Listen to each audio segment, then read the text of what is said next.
everyone, and welcome to today's episode of Pageant Community Radio, a show to promote diversity and to give people a voice. And today I am joined by the very beautiful Hannah Golding, who is our UK's national Ms and the founder of Sparkles and Rhinestones. Hi, Hannah. Hi, Ariana. How are you? I'm good. Oh my goodness, we were saying before that you were my first ever Pageant Community Radio guest back in, I'm going to say 2019. I think I have a UK's National Miss Sash, so it might have been 2020. I'm trying to think of what hair colour I had. Oh, yeah. You had like grey blonde. Is that a vibe? Yeah, that was 2021. That was the start of that. Oh, so something before that. But anyway, hello. Thank you for coming back. So for anyone, I'm sure everybody knows you, but just for anyone that doesn't, please let them know who you are.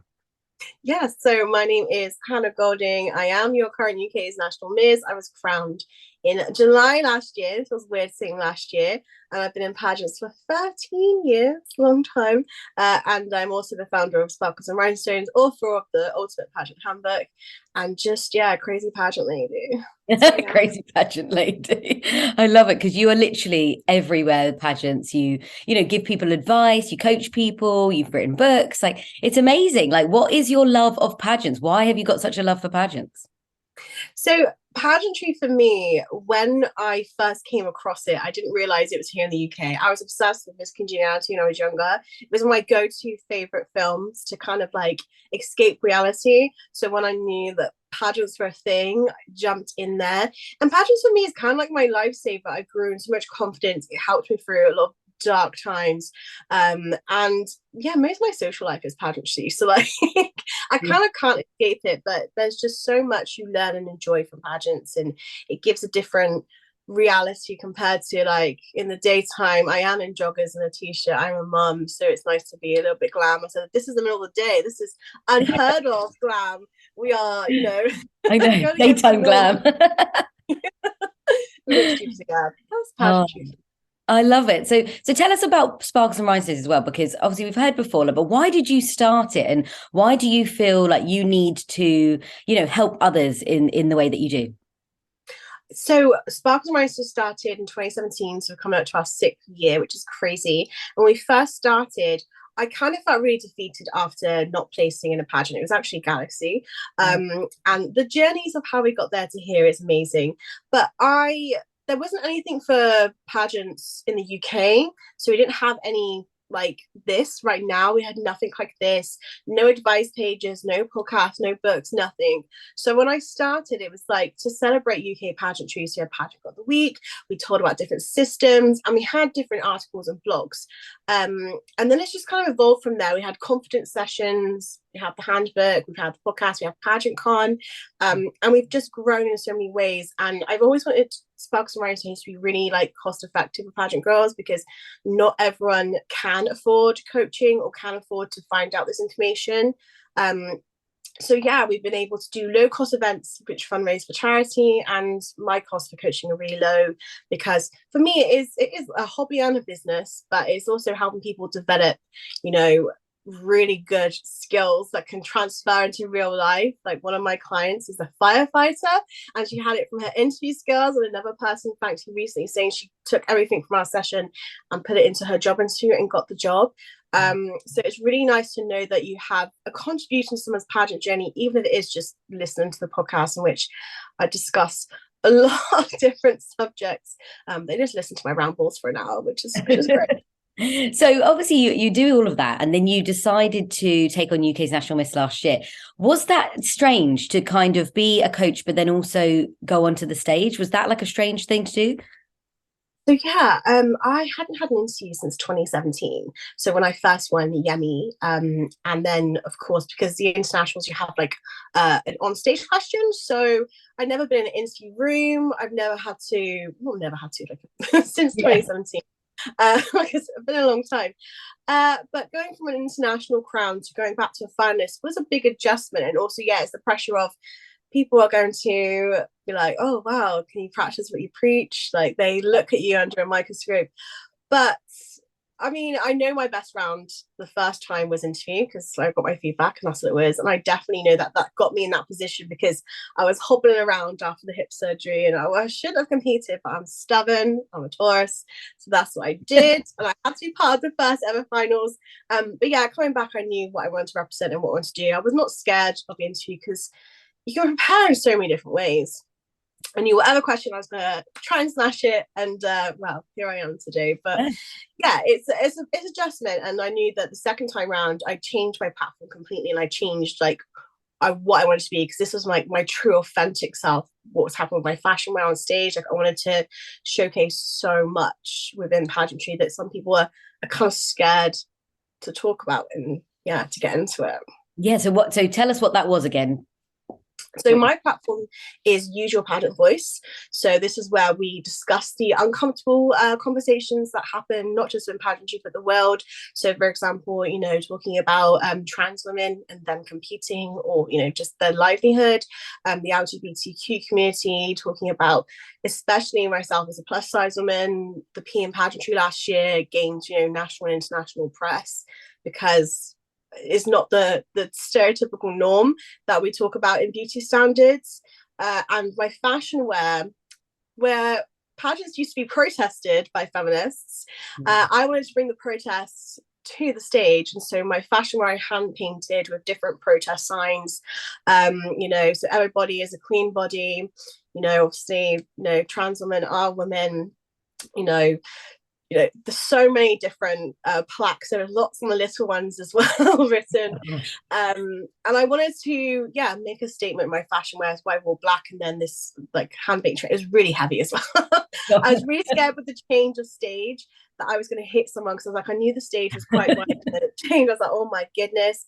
But yeah, I just wanted to make that statement and it turned out even more beautifully, even though I did lose a nail at the judges' table. That's funny. Did you sing off or something?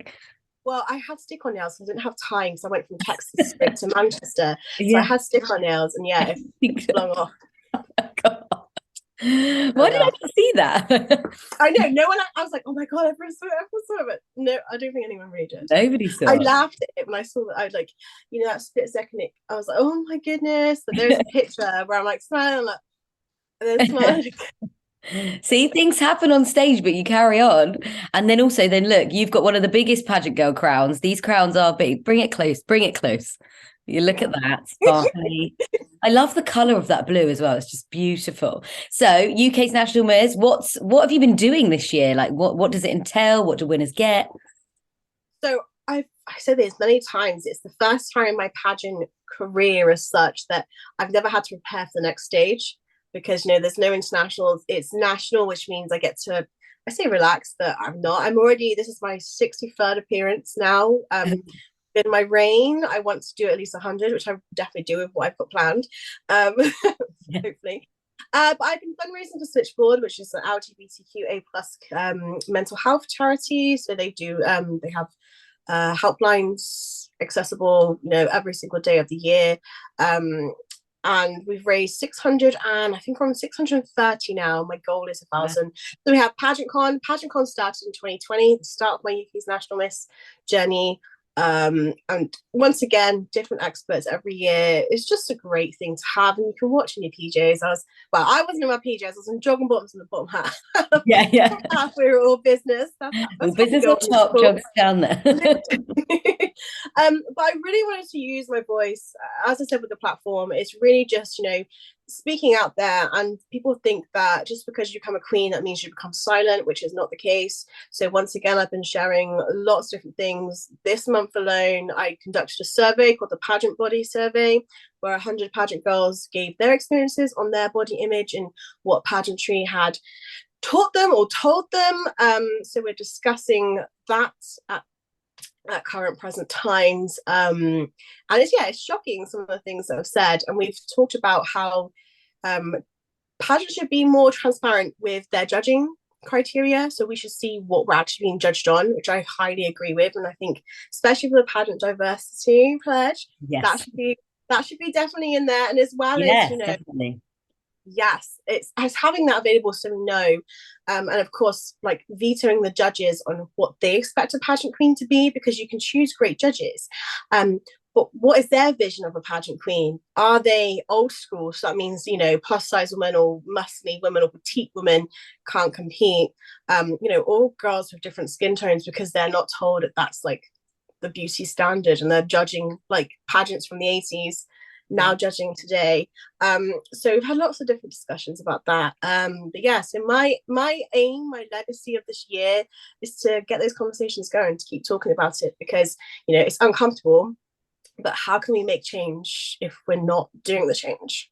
Yeah, definitely. I keep seeing some of your posts actually, with certain questions, and I think, well, it's thought provoking, and obviously it gets people thinking, and it is uncomfortable, but you have to talk about these things, because otherwise, you're right, it won't change, and everyone will just be too scared to mention anything, and it will go under the carpet. So yeah, definitely. So what's next then for your next? Well, you've got half a year left, or July. What am I talking about? We're in January. Yeah, half a year left.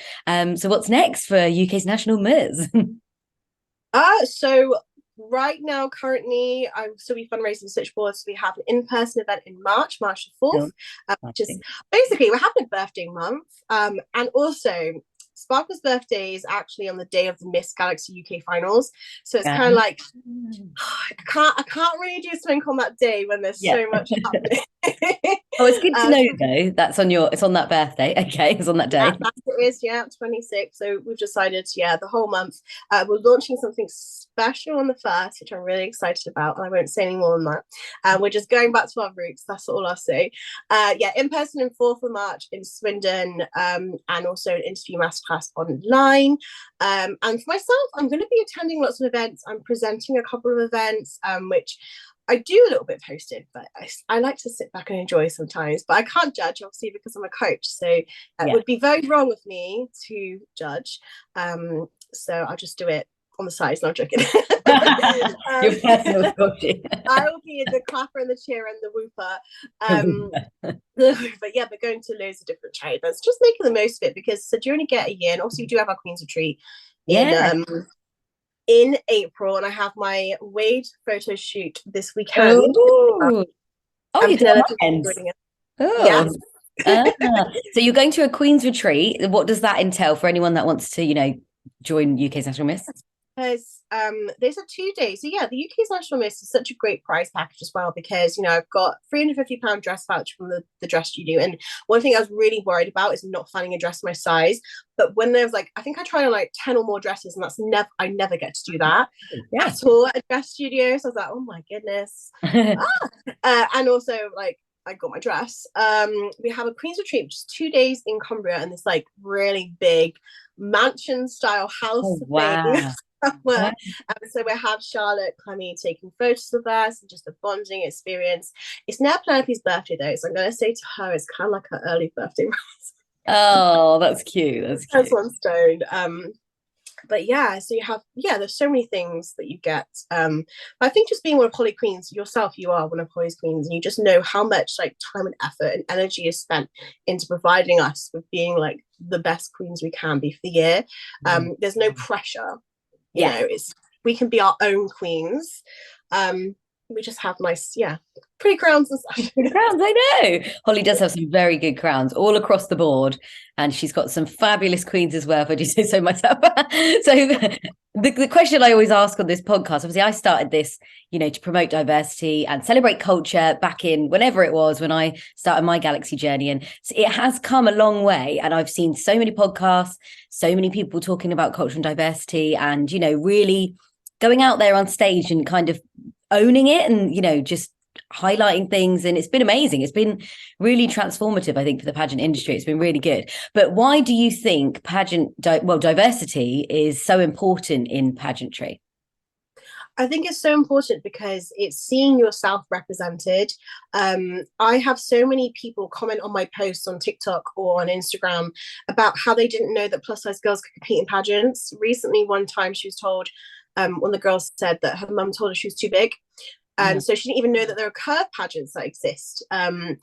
She didn't know any of that. And a lot of people don't. And they think, wow, you're a UK 20, but you're in a pageant. And some people still think I win a curve pageant when this is not a curve pageant at all, because we're so set in our ways that you have to be a certain size to compete, or you have to have a certain skin tone, or you have to be a certain height.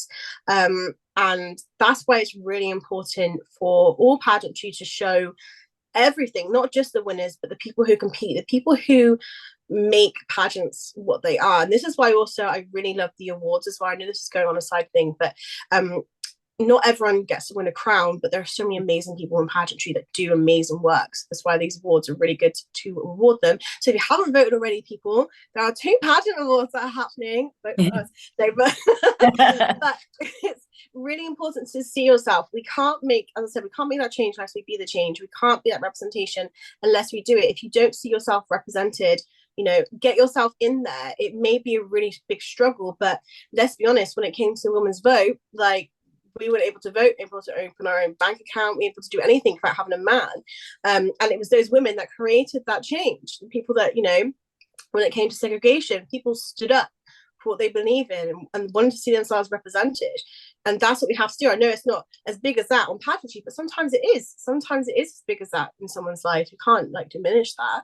To see someone like them winning and taking the crown and just being like a general role model and amazing, it does inspire. Even if you inspire one person, you've still inspired someone to take up the crown, per se. Yes.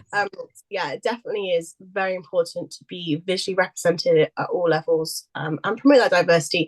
Even if you're tired of hearing about it, you're going to hear about it some more. Yeah, that is so true. And I love everything you just said. That was brilliant. But as you are a coach, Hannah, is there 3 tips that you can give any newbies that are entering pageants, so do it for the fresh faced, and any 3 tips for entering a pageant? The first one would be research before you drop any money on a system. So whether it's that, see if they have a legitimate website, because you have to be really careful. Look on their socials. What are they promoting? What are they talking about? Talk to past queens as well as current queens, because current queens, we can have a bit of a bias. That's going to be completely natural because we are in the system. But for a past queen, you're out of that system. I mean, you're not under contract, but so get a feel for it first, before you can commit, because it could be where you go to internationals, and there are additional costs, or there are there's so many things. So definitely research, and then get yourself up to speed with pageantry. So check out the podcast or the handbook, just get a coach. No, but research what you can do. So watch the past finals. How can you contribute to pageants? What is you? Because that's the next step, is searching into what you want to present yourself in pageantry. So finding what makes you, your unique selling point, which I guess sounds really business-like, but it's what are you going to bring to the pageant? What makes you unique? So definitely do some soul searching before you put that money down and put your time and energy, because you want to make sure that all of that is reciprocated well. You're not wasting your time, because every life lesson and whatnot, but you want to make sure that you're going to be happy with it. And also, if you're not happy with something, change it. If you're not happy with a pageant system, get out of that system and try something else. If you're not happy with a coach, try a new coach. If you're not happy with the outfit you're wearing, get a new one.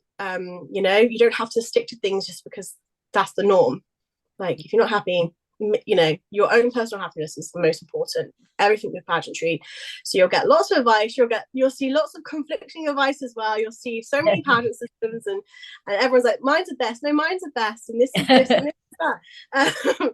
But what will work is how you feel about it. Do you get that funny feeling in your stomach, which is not any conditions at all? Do you feel like you can make the most and you get excited about it? So I've had that recently with someone with their platform, and now they're really excited to get involved and to do it. The same with these interviews, you're excited to get on and talk about diversity in pageantry. If you're not excited about it, that's when you change it, you do something else. Yeah, 100%. And there's no harm in change. Well, that was a lot more than 3. So there you go, guys. There's lots of tips. You can condense it down. We're not a pageant interview, so I can explain it a bit more. There you go. So how can people get in touch with you finally, and if they wanted a coach or if they want to follow you? Yeah, so Sparkles and Rhinestones is just Sparkles and Rhinestones UK on Facebook, Instagram. The podcast is Sparkles and Rhinestones Pageant Podcast. For any like coaching or books or anything like that, just do it for the Instagram. Everyone's like, "Oh, have you got a website?" I'm a millennial. I cannot do a website. I'm just like it's just the personal touch. And also, yeah, website building is very scary for me. So we have that all there. And for my pageant, it's at that plus size pageant girl. That's where I post all of the stuff about my platform and all the other fun stuff that I get up to. I won't tell my personal ones because it's just pictures of me and P. Very cute though. Cool. Well, thank you so much, Hannah, for being on and taking time out of your very busy schedule to talk to us. And it's been fabulous to have you on again, my first ever guest. And now we're queens. Hello. That's it. Yeah, because we were both now queens. Oh my, that's exciting. Yeah, it is. Really is. Well, I'm excited to see you when it's my handover that weekend, and I'm excited to see then you. I know. Oh, it's so sad. I was like, Holly, can I just keep it forever? Well, people are watching. But to be fair, I do keep it. Keep the crown. Yeah. I'm sad. Yeah. It's just you're not in year anymore. I'm then a has queen. What can I say? Not yet, though. Not yet. Still got 9 weeks, so we're just going to hang on. Well, thank you so much, and see you soon. Thank you.